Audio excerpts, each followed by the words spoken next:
मुकेश भाग गया है। बेच बड़ा खतरनाक है भाई साहब। अब तो मजा आ गया ना। हाँ जी, सभी प्यारे विद्यार्थियों को गुड इवनिंग, राम राम, राधे राधे, जय श्री कृष्ण। आज अपन शुरू कर रहे हैं लोक देवता, जो कल पढ़ना शुरू किए थे। परिचय के बारे में मैंने कल पढ़ाया था तुम्हें थोड़ा बहुत, और लोक देवता क्या हुआ करते हैं, लोक देवता की बेसिक बेसिक बातें। इसके अलावा कल मैंने लोक देवता में एक लोक देवता के बारे में थोड़ा सा आपको पढ़ाया था, और कल वाले जो अपन ने पढ़े थे उन लोक देवता का नाम था रामदेव जी। रामदेव जी के परिचय के बारे में पढ़ा था। रामदेव जी की माता का नाम क्या था, पिता का नाम क्या था, उनके गीत को क्या कहते हैं, उनके नृत्य को क्या कहते हैं, और बड़ा कर दे थोड़ा सा, उनके गीत क्या कहलाते हैं, नृत्य क्या कहलाते हैं, उनके परिचय के बारे में, उनकी बेसिक बेसिक सारी बातें मैंने आपको कल वाले सेशन में पढ़ा दी थी। आज अपन आगे स्टार्ट करते हैं। आगे देखिएगा बेटा कि अपने बाबा रामदेव जी के कार्य क्या क्या थे। मैंने कार्य वाली बातें जो है आपको कल नहीं पढ़ाई थी, इनके कार्य देख लेते हैं। मेले पढ़ा दिए थे, उपनाम पढ़ा दिए थे, और जो भी बालक आज जुड़ रहे हैं वो बालक कल वाला वीडियो अपने यूट्यूब पे भी है, एप्लीकेशन पे भी है, तो कल वाला वीडियो देखोगे तो तुम्हें ये लोक देवता और आगे अच्छे से समझ में आएगा। हाँ जी बिल्कुल, सभी को राधे राधे बेटा। सबसे पहली बात करते हैं बाबा रामदेव जी के कार्य। इन्होंने कौन कौन से कार्य किए थे जिनके कारण इतने प्रसिद्ध हुए थे, इतने फेमस लोक देवता के रूप में अपन इनको पूजते हैं, जानते हैं। तो बेटा जो सबसे महत्वपूर्ण कार्य जो अपने बाबा रामदेव जी द्वारा किया गया था, पहला कार्य इनके द्वारा किया गया था कि जब बचपन में एक ये आए थे उड़ू काश्मीर शिव तहसील बाड़मेर से, और उड़ू काश्मीर शिव तहसील बाड़मेर से अपने पोखरण पहुंचे थे। तो यहाँ आने के बाद पता चला कि यहाँ पे एक जो ना भैरव नाम का सेठ रहता है, वो बड़ा मतलब खतरनाक सूदखोर है। मतलब यूं ब्याज व्याज पे पैसे देता है तो बहुत ज्यादा ब्याज वसूलता है। मतलब यूं लोगों को 100 रुपए दे दिए तो 100 रुपए के बदले 1000 रुपए वसूल लिए। यूं मोटा अच्छा मोटा हट्टा गट्टा सा हो रहा है, लेकिन लोगों को बहुत लूट रहा है। लोग बहुत भयंकर परेशान थे उस भैरव से। तो उस भैरव से भयंकर परेशान थे, तो रामदेव जी बालक तो थे ही, उनको सूचना उचना बताई, तो उन्होंने कहा कि अपन निपटा देंगे, क्या फर्क पड़ता है, सेठ है तो क्या हुआ, सेठ को तो अपन अपने हिसाब से देख लेंगे। तो उस तांत्रिक जो सेठ था भैरव, उसका इन्होंने वध किया था। लेकिन हमारे जो रामदेव जी पर मूवी बनी थी ना, उस मूवी में यह बताया जाता है कि वो कोई सेठ वेट नहीं था, वो राक्षस था, और तांत्रिक भैरव राक्षस था, गुफा में रहता था और जाता था, किसी को पकड़ा, छोटे बच्चे थे, कोई गांव के जानवर वगैरह, कोई जानवर के छोटे बच्चे थे, उनको पकड़ा और उनका नाश्ता वास्ता बना लेता था, नाश्ता वास्ता बना करके एकदम चेप लेता था। तो रामदेव जी बचपन में जो है गए थे उनकी गुफा में, नाश्ता बन करके तांत्रिक भैरव राक्षस सो रहा था, सो रहे थे, तो जाकर के उनके गुदगुदी करी, नहीं जाके कान के जाके बटका भर लिया था। कान के बटका भरा तो एकदम से उन तांत्रिक भैरव राक्षस जागा, तो जागा तो सामने देखा अपने जो है रामदेव जी छोटे से बालक के रूप में खड़े। यार आज नाश्ता सुबह सुबह खुद चलकर अपने पास, क्या बात है, आज तो कहाँ से दिन होगा। उसने कहा रुक जा, अभी नाश्ता मैं बनकर आया हूँ या तेरा नाश्ता बनाते अभी पता चलेगा। फिर बाद में रामदेव जी का उनसे युद्ध होता है, और युद्ध में उस तांत्रिक भैरव राक्षस का वध कर देते हैं। तो सबसे पहला कार्य, छोटे थे बचपन में, तभी इन्होंने तांत्रिक भैरव का वध करके पोखरण की जनता को मुक्ति दिलाई। चाहे वो राक्षस था, चाहे वो सेठ था, जो भी था, कुल मिला के उसका अकाउंट डिलीट करने का काम अपने किन्होंने कर दिया था, रामदेव जी। अब रामदेव जी छुआछूत और भेदभाव के विरुद्ध कार्य करे, लोगों में इनकी खूब यूं प्रशंसा हो गई थी। और एक बार उसको बुलाना बाहर से, रोहित को। तो अब रामदेव जी जो है बेटा, देखो तुम इधर, अब रामदेव जी की खूब प्रशंसाएं होने लगी थी, खूब फेमस हो गए थे। तब यहाँ रामदेव जी के पास जो है बेटा क्या हुआ था कि 5 पीर जो मक्का मदीना की यात्रा करके लौट रहे थे, तो 5 पीर जब प्रवेश कर रहे थे तो पोखरण के पास पहुंचे थे, और पोखरण के पास पहुंचते ही उन्होंने देखा कि यहाँ पर जो है लोग रामदेव जी के खूब पर्चे गा रहे हैं, रामदेव जी के खूब चमत्कारों की प्रशंसाएं कर रहे हैं। उन्होंने तो यार ये आदमी तक कौन फेमस है, क्या सीन है, एक बार जाकर के बातचीत तो करते हैं। जाकर के उन्होंने उनसे बातचीत करने का प्रयास किया। ऐसा तो नहीं, तेरे को पता है कि वो पिज्जा खाने का चला गया।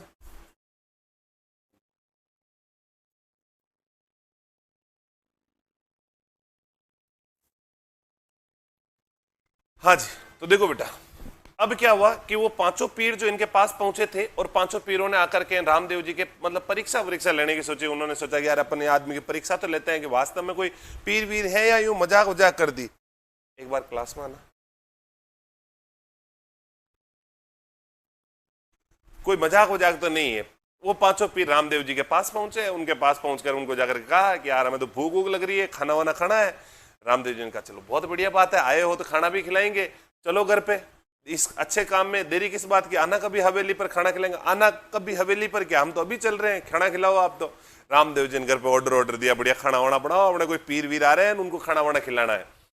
पांचों पीर वहां पर बैठ गए, अलंगती पलंगती मार के। रामदेव जी खाना वाना बनवाए, खाना परोसने लगे थे। पांचों पीरों का रुको पहले, हम खाना जो खाते हैं ना, हम आपके पात्रों में नहीं खाएंगे, हम खाना हमारे उन्हीं पात्रों में खाएंगे जो हमारे मक्का मदीना में छूट गए। रामदेव जी ने कहा क्या बावड़े बना रहे हो, खा लो चुपचाप, मक्का मदीना में छूट गए, अब तुम्हारे वहां से मैं पात्र लाऊंगा फिर तुम खाना खाओगे, ऐसे फालतू की बातें नहीं, आप तो खा लो, फालतू में यूं लोड क्यों ले रहे हो। हमने तो सुना कि आप बड़े चमत्कारी हो ना, आप सब मनोकामनाएं सारी इच्छाएं पूरी करते हो ना, आप हमारी इतनी इच्छा पूरी नहीं कर पा रहे हो। रामदेव जी ने कहा रुक जा, इच्छा तो मैं पूरी कर दूंगा। तो उन्होंने कहा फिर कर दो, हम तो उसी पात्र में खाना खाए। रामदेव जी ने कहा रुक जाओ, तुम पांचों के ही वहां छूट गए। हाँ।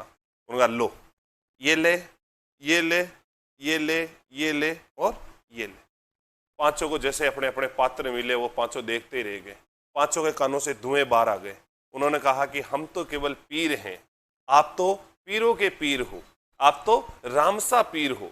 तो बाबा रामदेव जी को जो पीरों का पीर या रामसा पीर जो नाम दिया था, वो उन्हीं 5 पीरों ने दिया था। तब बाबा रामदेव जी ने पहली बार अपने चमत्कार से वहां छूटे हुए जो पात्र थे, वो पात्र मंगा लिए थे और उन्हीं पात्रों में उनको भोजन कराया था। कहीं की बावड़ी बता, तो ऐसे नहीं होता है चमत्कार, कहीं नहीं होता है। फिर लोक देवता क्यों, आज पूरा राजस्थान उनको क्यों पूज रहा है।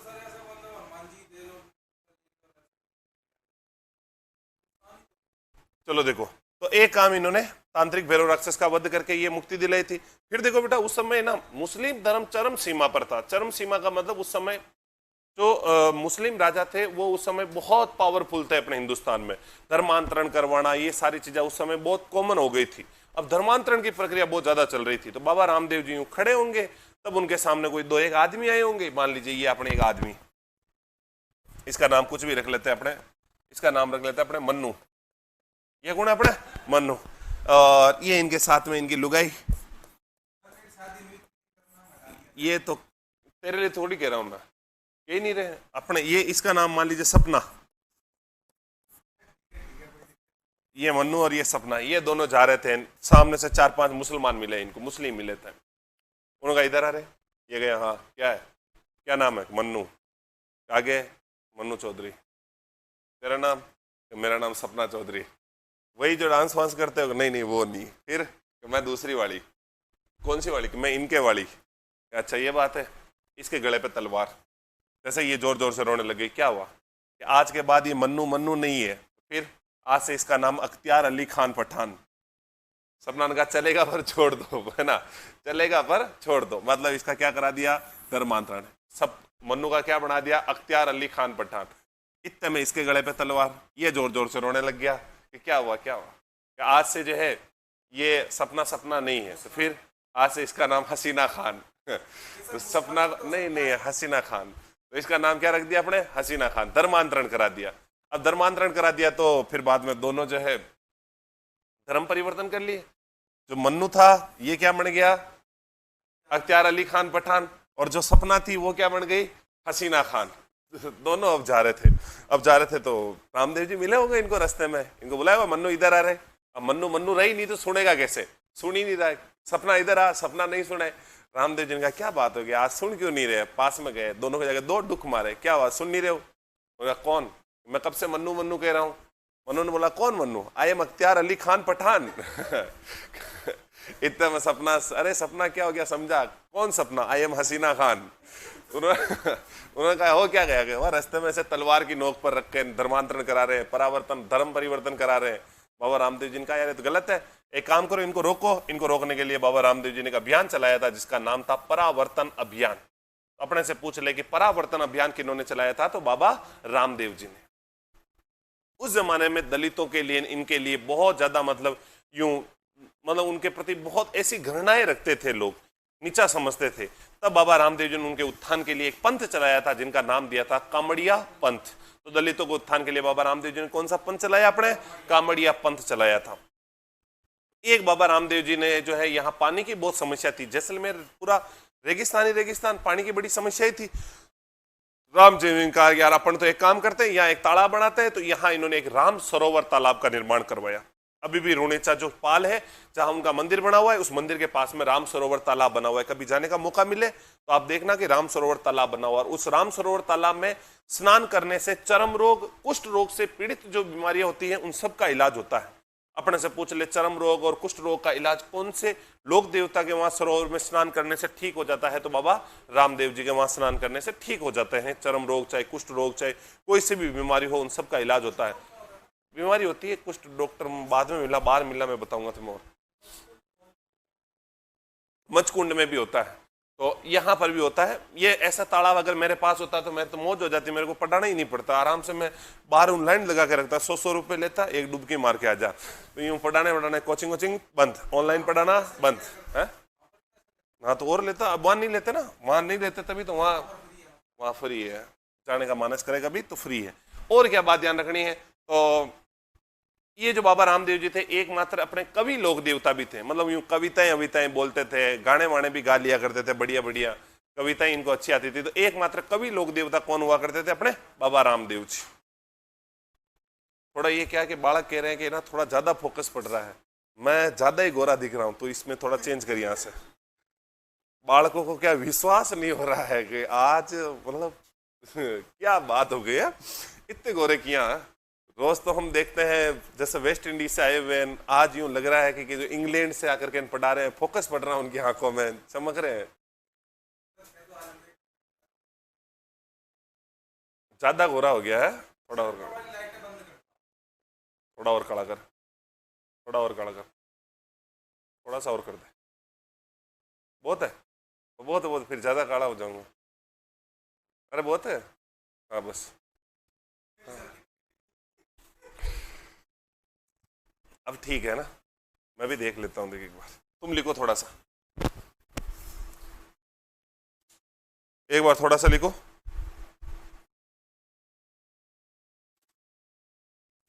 हेडिंग डालो बाबा रामदेव जी। पहले लिखो, तांत्रिक भैरव राक्षस का वध कर, तांत्रिक भैरव राक्षस का वध कर रुणेचा की जनता को मुक्ति दिलाई। तांत्रिक भैरव राक्षस का वध कर रुणेचा की जनता को मुक्ति दिलाई। पहला काम अपने बाबा रामदेव जी ने क्या कर लिया था? तांत्रिक भैरव राक्षस का वध कर रुणेचा की जनता को मुक्ति दिलाई।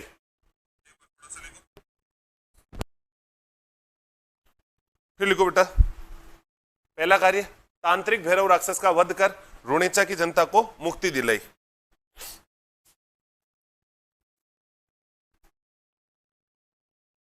फिर लिखो बेटा, फिर लिखो अपने,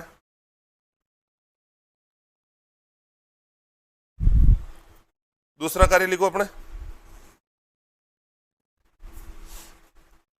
मक्का मदीना से आए, मक्का मदीना से आए 5 पीरों के, मक्का मदीना से आए 5 पीरों के, मक्का मदीना से आए 5 पीरों के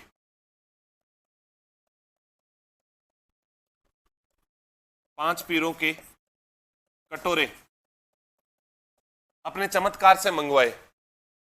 मक्का मदीना से आए 5 पीरों के कटोरे अपने चमत्कार से मंगाए।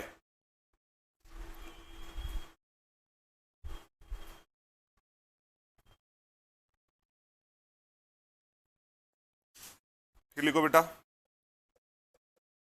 परावर्तन अभियान चलाया, परावर्तन अभियान चलाया,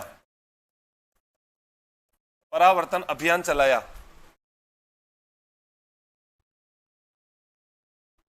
परावर्तन अभियान चलाया, जिसमें जिसमें परावर्तन अभियान चलाया जिसमें जबरन जबरन मुस्लिम बनाए जा रहे हिंदुओं को, जबरन मुस्लिम बनाए जा रहे हिंदुओं को मुस्लिम बनने से रोका, जबरन मुस्लिम बनाए जा रहे हिंदुओं को मुस्लिम बनने से रोका, जबरन मुस्लिम बनाए जा रहे हिंदुओं को मुस्लिम बनने से रोका।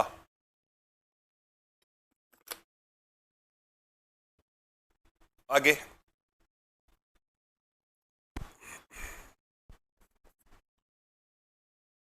कामड़िया पंथ के माध्यम से, कामड़िया पंथ के माध्यम से दलितों का उत्थान किया, कामड़िया पंथ के माध्यम से दलितों का उत्थान किया, कामड़िया पंथ के माध्यम से दलितों का उत्थान किया,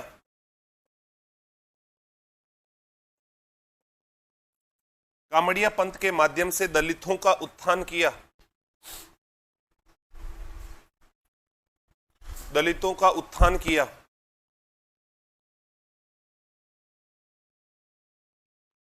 आगे,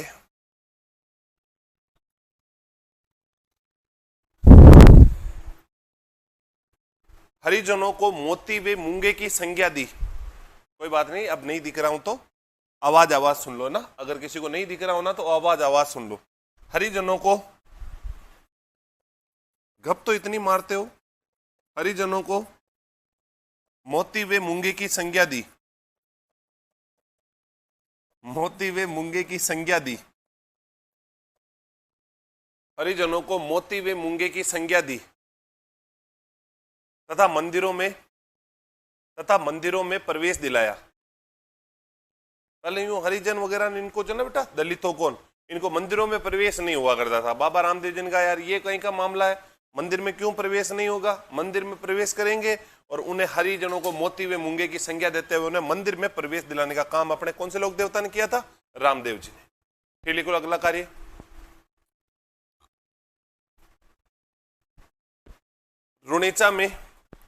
रुणेचा में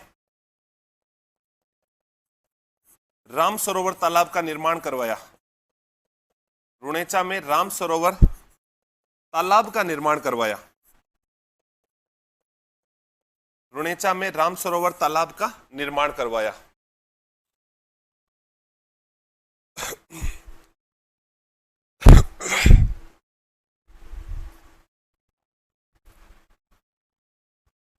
हो गया?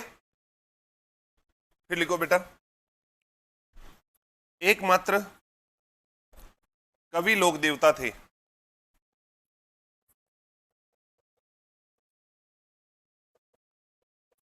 एकमात्र कवि लोक देवता थे। बाकी सारी बातें मैंने आपको बाबा रामदेव जी के बारे में पिछले वाले सेशन में पढ़ा दी थी। पिछले वाली क्लास देख लेना आप लोग, जिन्होंने भी नहीं देखी है वो। तो बाबा रामदेव जी के परिचय के बारे में, इनके जीवन के बारे में, इनकी सारी बातें, सारे कुछ बता दिया था। एक बात और लिख लो, रामदेव जी की फड़ का वाचन, रामदेव जी की फड़ का वाचन, रामदेव जी की फड़ का वाचन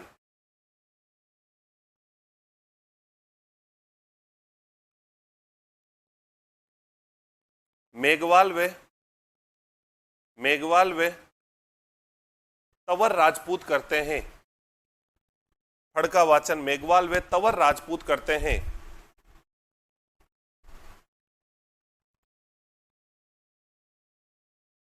फड़ वाचन के दौरान फड़ वाचन के दौरान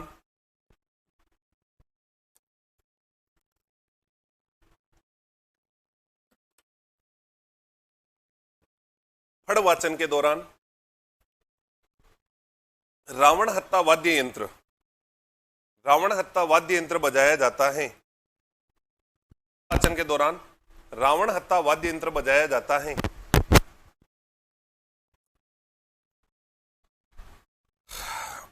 अगले लोक देवता अपने हेडिंग डालो।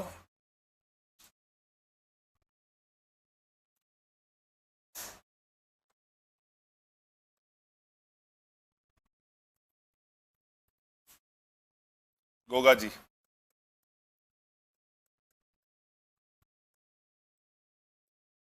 गोगा जी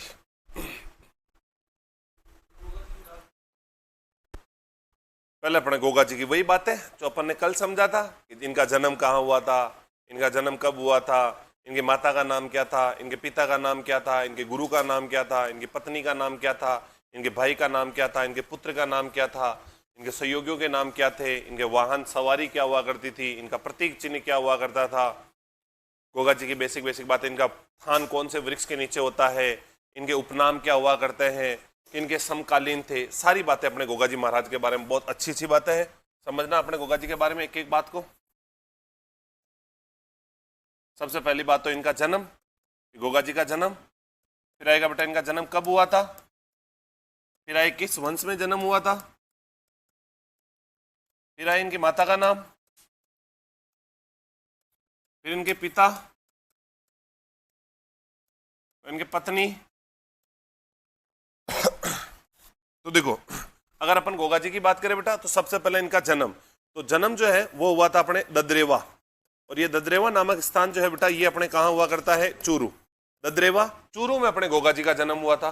अगर अपन जन्म की बात करें हुआ कब, तो जन्म हुआ था भाद्रपद कृष्ण नवमी, यानी कि जन्माष्टमी के अगले दिन भाद्रपद कृष्ण नवमी के दिन अपने गोगा जी का जन्म हुआ था। जन्म कहाँ हुआ था, तो ददरेवा, और ये ददरेवा नामक स्थान कहाँ हुआ करता है, अपने चूरू में। किस वंश में जन्म हुआ बेटा, तो चौहान, यानी अपने गोगा जी महाराज जो थे अपने किस परिवार में जन्मे थे, चौहान वंश में, चौहान राजपूत हुआ करते थे।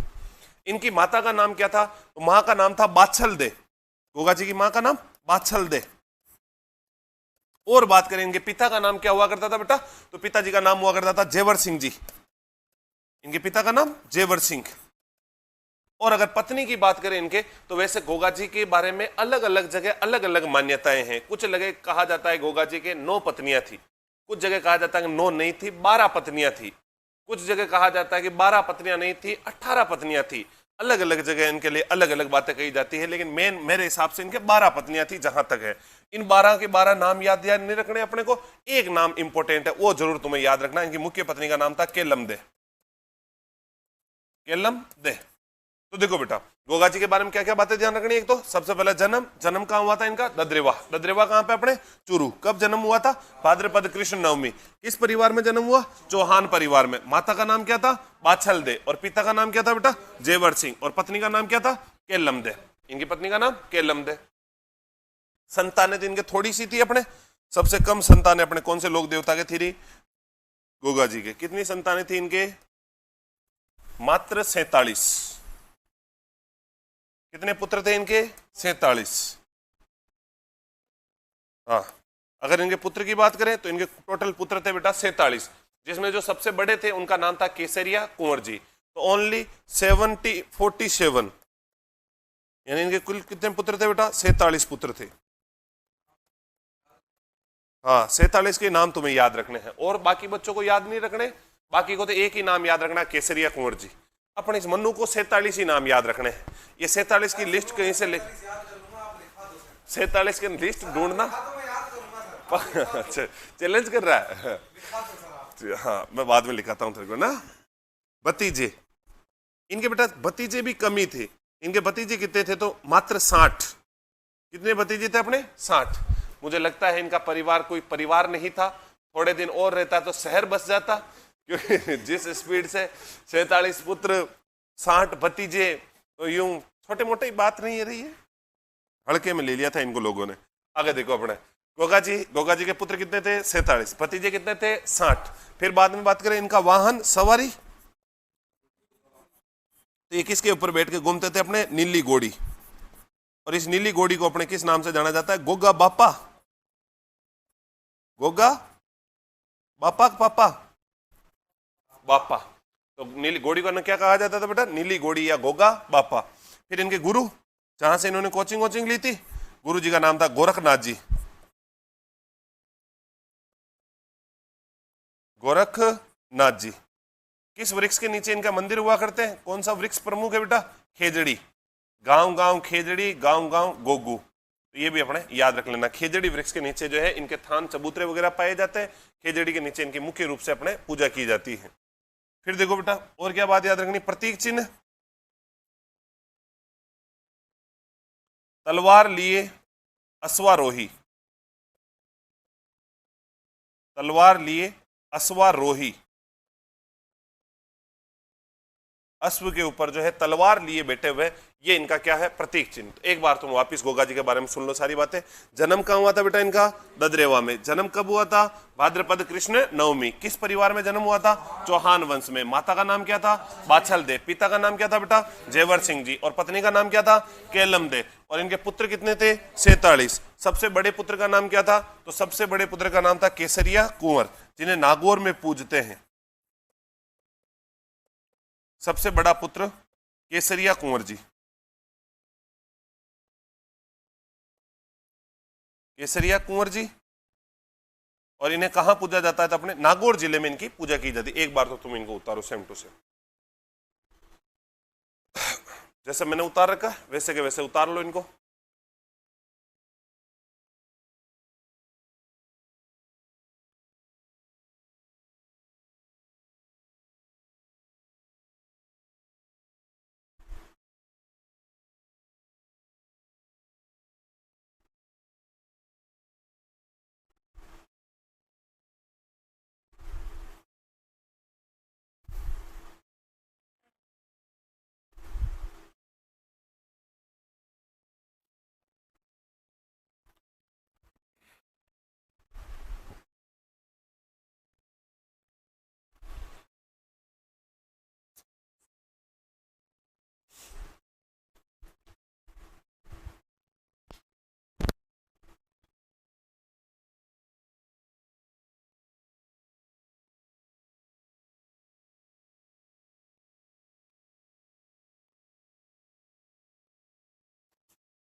वो अलग है, बीकानेर का शासक था औरंगजेब के टाइम, पृथ्वी सिंह था।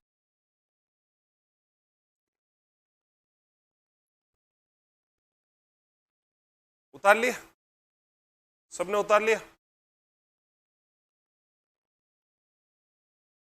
होशियार औरतें, साथ का साथ स्कैन कर लो, वेरी गुड। क्या हुआ,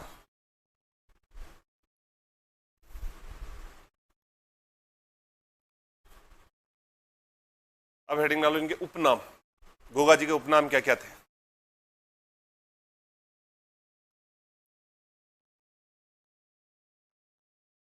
गोगा जी के अपने उपनाम क्या क्या थे। पहला उपनाम तो हेडिंग देखो बेटा, उपनाम बाद में लिखना, बाद में पहले समझ लो थोड़ी सी गोगा जी के बारे में कुछ बातें हैं, समझ लो।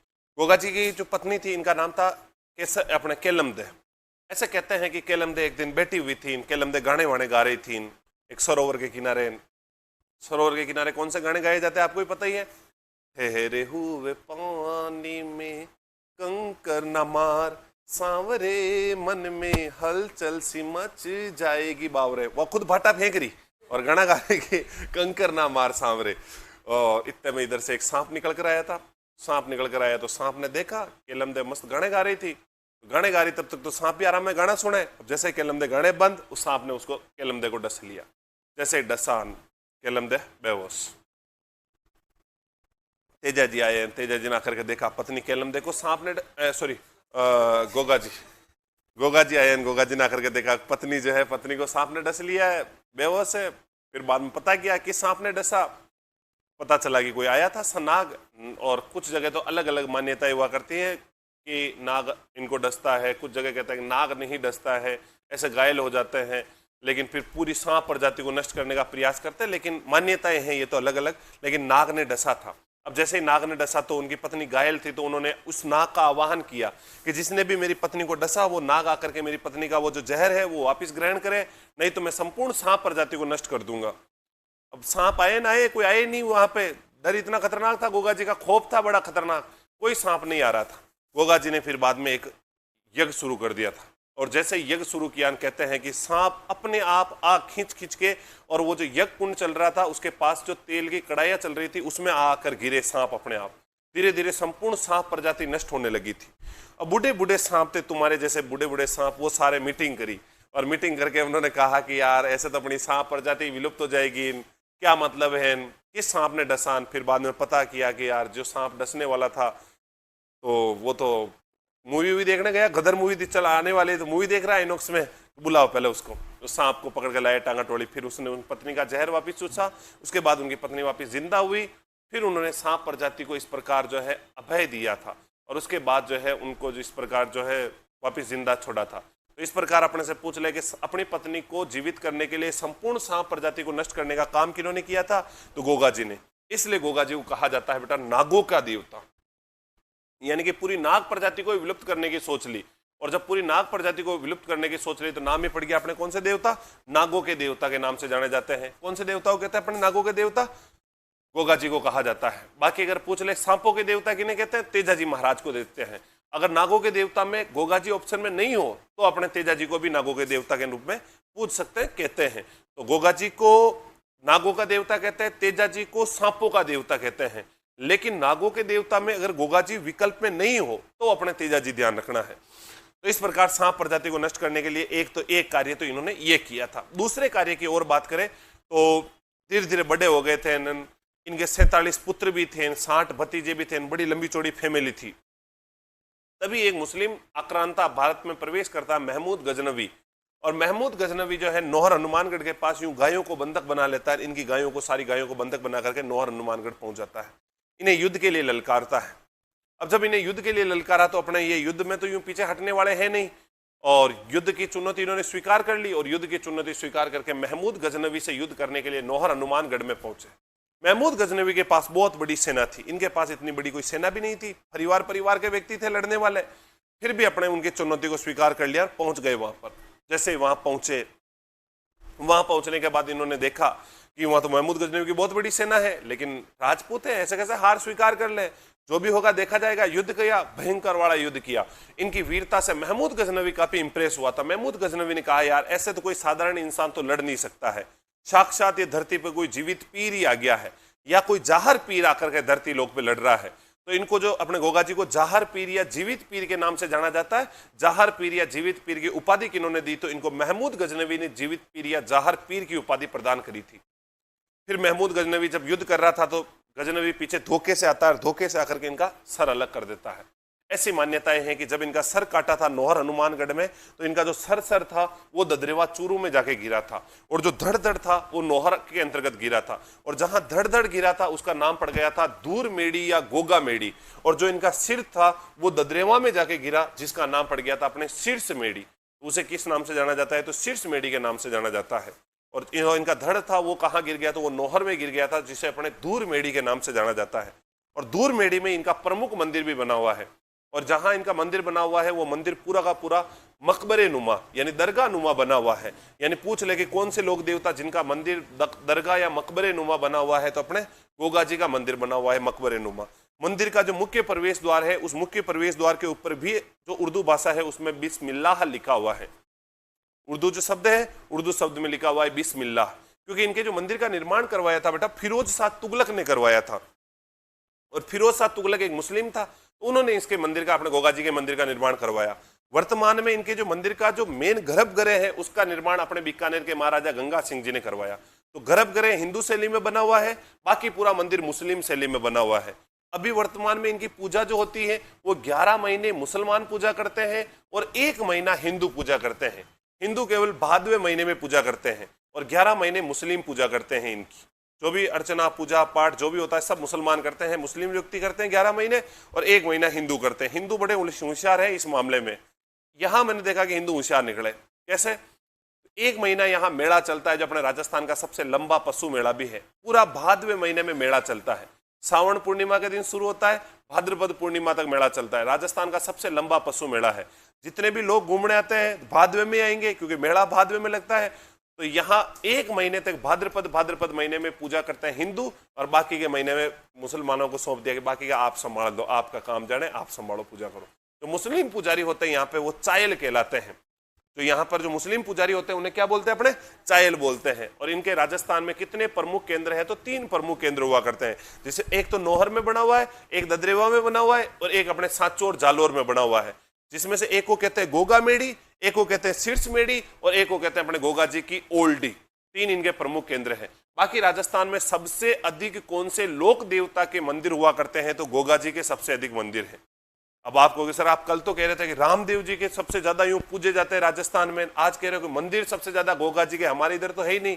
भले ही आपके उधर नहीं हो, लेकिन राजस्थान में अगर मंदिरों की बात की जाए, छोटे मोटे थान चबूतरों की, तो सबसे ज्यादा चबूतरे जो हुआ करते हैं वो गोगा जी के हुआ करते हैं। गोगा जी के बारे में ऐसा कहा जाता है, गांव गांव खेजड़ी, गांव गांव गोगो, यानी कि मारवाड़ की तरफ जहां जहां खेजड़ियों के वृक्ष होते हैं वहां सब जगह गोगा जी के थान बने हुए होते हैं, और जो सांपों के लिए इनके रक्षक भी माने जाते हैं। इसलिए मारवाड़ क्षेत्र में गोगा जी को सबसे ज्यादा रेस्पेक्टेड, यानी सबसे ज्यादा पूजे जाने वाले लोक देवताओं में से माने जाते हैं। तो पहले तो अपन इनके मंदिरों की बात कर लेते हैं। इनके मंदिर कौन कौन से हुआ करते हैं बेटा, तो इनके 3 प्रमुख मंदिर हुआ करते हैं। अच्छा, उपनाम, पहले उपनाम लिखा, हेडिंग डाल रखी थी, हेडिंग डालो अपने उपनाम, गोगा जी के अपने उपनाम।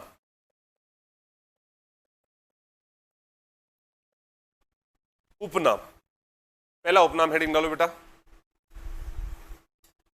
जाहर पीर या जीवित पीर। जाहर पीर या जीवित पीर, जाहर पीर या जीवित पीर।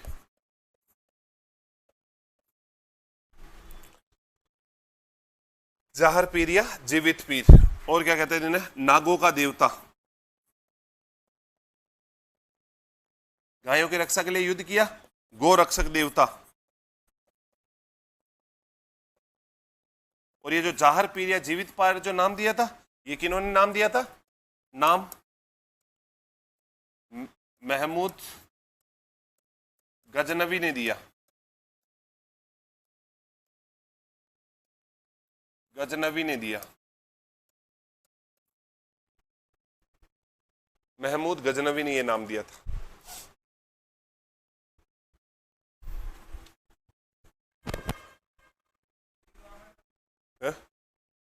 हाँ, फिर लिखो आगे, कार्य लिख लेते हैं अपने, पहले इनके हेडिंग डालो। कार्य, क्या क्या काम किए थे इन्होंने, पहला काम लिख लो अपने, सांप प्रजाति को नष्ट करने के लिए, सांप प्रजाति को नष्ट करने के लिए यज्ञ किया। सांप प्रजाति को नष्ट करने के लिए यज्ञ किया। संपूर्ण सांप प्रजाति को नष्ट करने के लिए यज्ञ किया था, इंपॉर्टेंट है।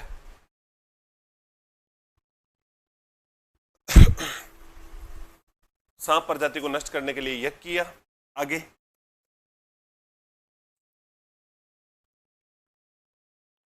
महमूद गजनवी से,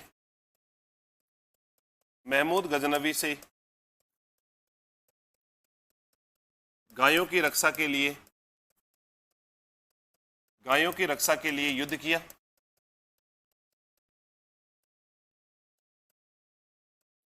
गायों की रक्षा के लिए युद्ध किया। महमूद गजनवी से गायों की रक्षा के लिए युद्ध किया।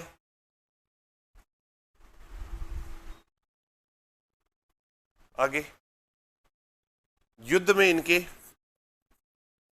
युद्ध में इनके 47 पुत्र व 60 भतीजे मारे गए।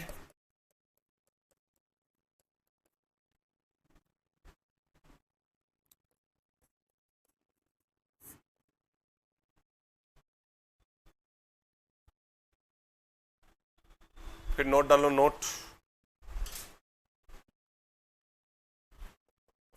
राजस्थान में सर्वाधिक थान, राजस्थान में सर्वाधिक थान, क्वेश्चन में कर देना मंदिर,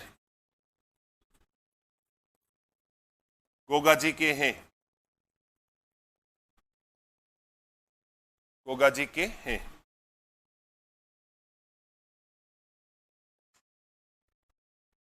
सर्वाधिक थान या क्वेश्चन कर देना मंदिर गोगा जी के हैं। आगे, इनकी पूजा,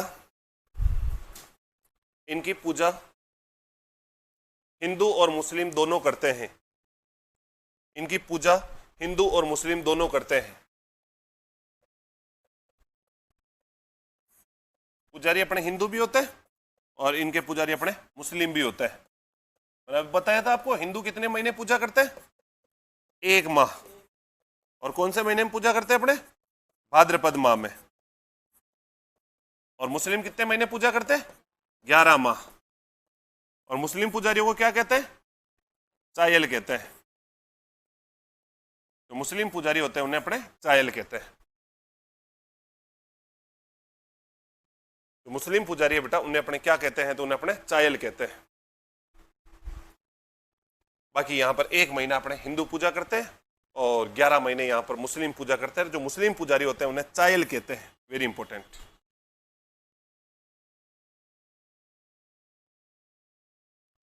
आगे लिखो बेटा।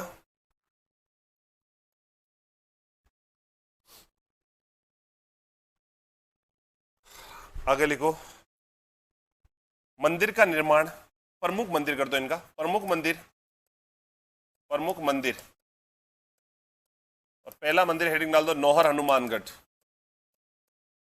नौहर हनुमानगढ़ प्रमुख मंदिर। और पहला मंदिर हेडिंग डालो नौहर हनुमानगढ़। लिखो, यहां मंदिर का निर्माण, यहां मंदिर का निर्माण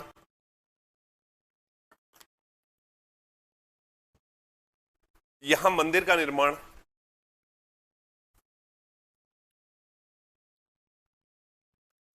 फिरोज शाह तुगलक ने करवाया। यहां मंदिर का निर्माण फिरोज शाह तुगलक ने करवाया।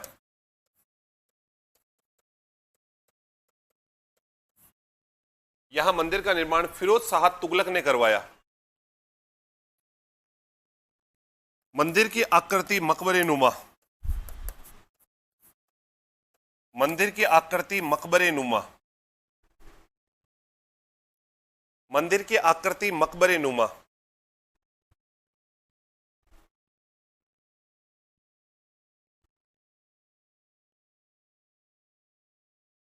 मंदिर का पुनर्निर्माण, मंदिर का पुनर्निर्माण,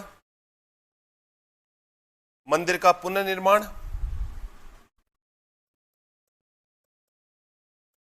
मंदिर का पुनर्निर्माण गंगा सिंह जी ने करवाया।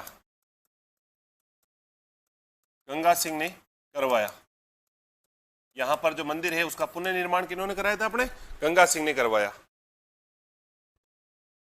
मंदिर का पुनर्निर्माण गंगा सिंह ने करवाया।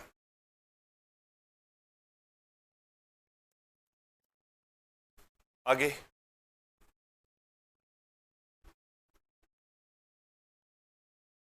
मंदिर का गर्भगृह हिंदू शैली में बना है। मंदिर का गर्भगृह हिंदू शैली में बना है। मंदिर का गर्भगृह हिंदू शैली में बना है।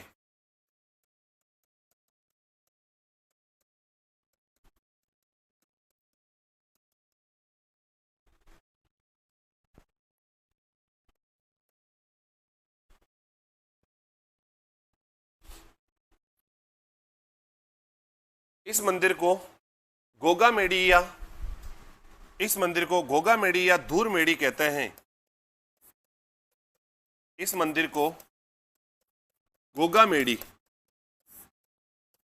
गोगा मेड़ी या धूर मेड़ी कहते हैं। गोगा मेड़ी या धूर मेड़ी कहते हैं। तो ददरेवा चूरू में मंदिर बना हुआ है, इसे गोगा मेड़ी या धूर मेड़ी के कहते हैं।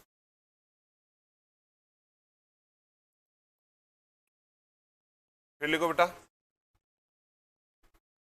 अन्य केंद्र, अन्य केंद्र। हाँ, बिस्मिल्लाह इसी पे अंकित है, मुख्य प्रवेश द्वार। रहने दो, तो कुछ नहीं, ऐसे बता दिया। अन्य केंद्र, अन्य केंद्र। पहला अन्य केंद्र हेडिंग डालो अपने ददरेवा चूरू, ददरेवा चूरू। यह इनका जन्म भी हुआ था और यही इनका सिर भी गिरा था, इसलिए इसे क्या कहते हैं? तो लिख लो, इसे शीर्ष मेढ़ी कहते हैं, इसे शीर्ष मेढ़ी कहते हैं।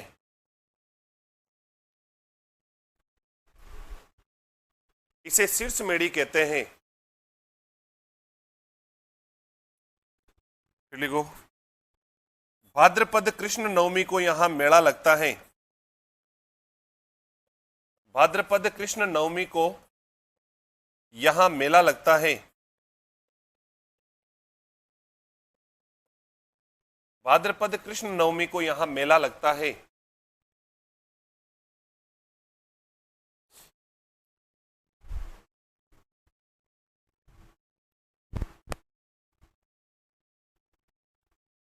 फिर लिखो बेटा तीसरा केंद्र, सांचौर जालोर।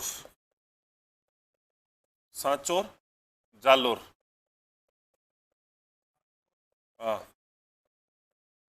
यहां अपने क्या है तो गोगा जी की ओल्डी, गोगा जी की ओल्डी।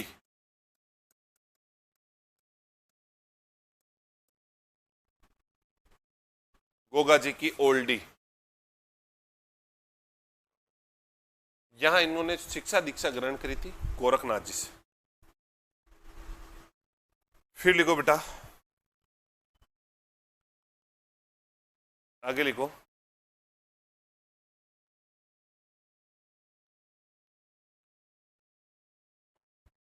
गोगा जी की फड़ का वाचन, गोगा जी की फड़ का वाचन, गोगा जी की फड़ का वाचन मेघवाल जाति के व्यक्ति करते हैं। गोगा जी की फड़ का वाचन मेघवाल जाति के व्यक्ति करते हैं।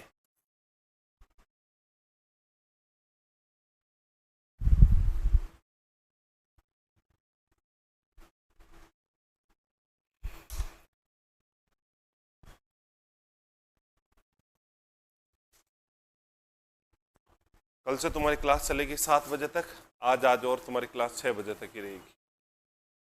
कल अपने क्लास 1.5 घंटे ही करेंगे, ज्योग्राफी को भी 1.5 घंटे करेंगे, कल्चर को भी 1.5 घंटे। बहुत बहुत धन्यवाद, पढ़ते रहना, मस्त रहना।